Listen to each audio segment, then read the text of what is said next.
Botticelli Casuals, the real casuals. Botticelli and Raphael, shirts and trousers. Vikravandi இடைத்தேர்தலில் போட்டியிட போவதில்லை, எந்த கட்சிக்கும் ஆதரவும் இல்லை என அதிரடியாக அறிவித்திருக்கிறது நடிகர் விஜய் தலைமையிலான தமிழக வெற்றி கழகம். ஏற்கனவே அதிமுக, தேமுதிக உள்ளிட்ட கட்சிகள் போட்டியிட போவதில்லை என அறிவித்துள்ள நிலையில் தற்போது தமிழக வெற்றி கழகமும் அறிவித்துள்ளது. ஆனால் கட்சி தொடங்கும் போதே 2026 சட்டமன்ற தேர்தலுக்கு முன்பாக எந்த தேர்தலிலும் போட்டியில்லை என அறிவித்துவிட்ட நிலையில் தற்போது தனியாக அறிக்கை வெளியிட வேண்டிய அவசியம் என்ன, பின்னணி என்ன பார்ப்போம். விக்கிரவாண்டி எம்எல்ஏவாக இருந்த புகழேந்தி மரணமடைந்ததையொட்டி அந்த தொகுதிக்கு வரும் ஜூலை 10ஆம் தேதி இடைத்தேர்தல் நடைபெறவிருக்கிறது. தமிழ்நாட்டின் பிரதான எதிர்க்கட்சியான அதிமுக, அதன் கூட்டணி கட்சியான தேமுதிக தேர்தலில் போட்டியில்லை என அறிவித்துவிட்டது.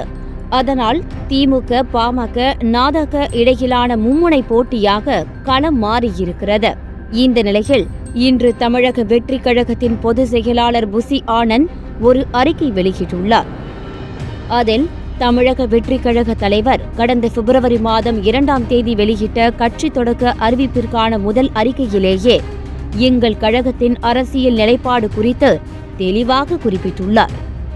விரைவில் கழகத்தின் கொள்கைகள், கோட்பாடுகள் மற்றும் செயல் திட்டங்களை தமிழக வெற்றி கழகத்தின் முதல் மாநில மாநாட்டில் வெளியிட்டு அதன் தொடர்ச்சியாக கழக உள்கட்டமைப்பு சார்ந்த பணிகள், தமிழகம் முழுவதும் மக்கள் சந்திப்பு பயணங்கள் என்று வரும் 2026ஆம் ஆண்டு நடைபெறவுள்ள சட்டமன்ற பொது தேர்தலுக்கான ஆயத்த பணிகளை மேற்கொண்டு தேர்தலில் போட்டியிட்டு வெற்றி பெற்று மக்கள் பணியாற்றுவதுதான் நமது பிரதான இலக்கு என்று ஏற்கனவே தெரிவித்துள்ளார்.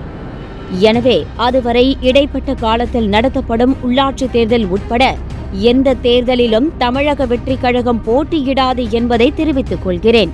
குறிப்பாக வருகிற ஜூலை 10ஆம் தேதி நடைபெறவுள்ள விக்கிரவாண்டி சட்டமன்ற தொகுதி இடைத்தேர்தலில் தமிழக வெற்றி கழகம் போட்டியிடாது என்றும் எந்த கட்சிக்கும் ஆதரவு இல்லை என்றும் தமிழக வெற்றி கழக தலைவர் அவர்களின் அறிவுறுத்தலின் பேரில் தெரிவித்துக் கொள்கிறேன் என குறிப்பிட்டுள்ளது. இந்த அறிக்கைக்கான காரணம் என்ன? 2024 நாடாளுமன்ற தேர்தலிலும் போட்டியிடவில்லை என தவாக முன்பே அறிவித்துவிட்டது. ஆனால் நாம் தமிழர் கட்சிக்கு விவசாயி சின்னம் கிடைக்காமல் மைக் சின்னம் கிடைத்த நேரத்தில் விஜயின் கோட் படத்தின் விசில் போடு பாடல் வெளியானது. அதில் பார்ட்டி ஒண்ணு தொடங்கட்டுமா, அதிரடி கலக்கட்டுமா, கேம்பெயினை தான் தொடக்கட்டுமா, மைக்கை கையில் எடுக்கட்டுமா என்கிற பாடல் வரிகள் வரும். அதன் மூலம் நாம் தமிழர் கட்சிக்கு தான் விஜய் மறைமுகமாக ஆதரவு தருகிறார் என அப்போது செய்திகள் வெளியானது. தேர்தலில் வாக்களித்த விஜய் ரசிகர்களில் சிலரும் அடுத்த முறை எங்க விஜய் அண்ணாவுக்கு ஓட்டு, இந்த முறை அவரோட அண்ணன் சீமான் அண்ணாவுக்கு தான் ஓட்டு என வெளிப்படையாக பேசினர். தேர்தல் முடிவுகள் வெளியான பிறகும் 8% அதிகமான வாக்குகள் பெற்ற விடுதலை சிறுத்தைகளுக்கும் நாம் தமிழர் கட்சிக்கும் விஜய் வாழ்த்துக்களை தெரிவித்திருந்தார்.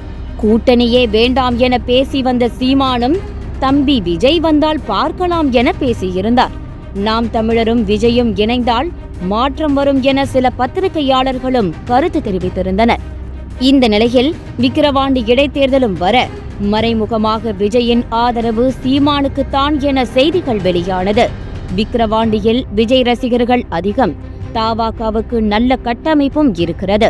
முதன்முறை அம்பேத்கர் சிலைக்கு விஜய் மக்கள் இயக்கம் சார்பாக மாலை அணிவித்த போது விக்கிரவாண்டியில்தான் புசி ஆனந்த் பிரம்மாண்ட வாகன பேரணி சென்று மாலை அணிவித்தார்.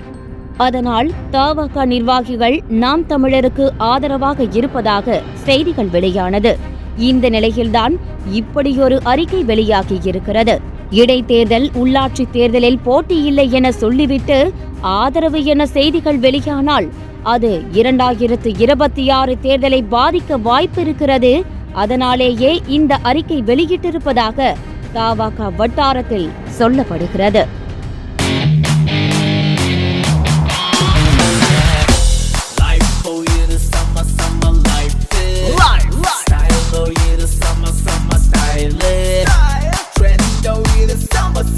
Botticelli Casuals, the real casuals.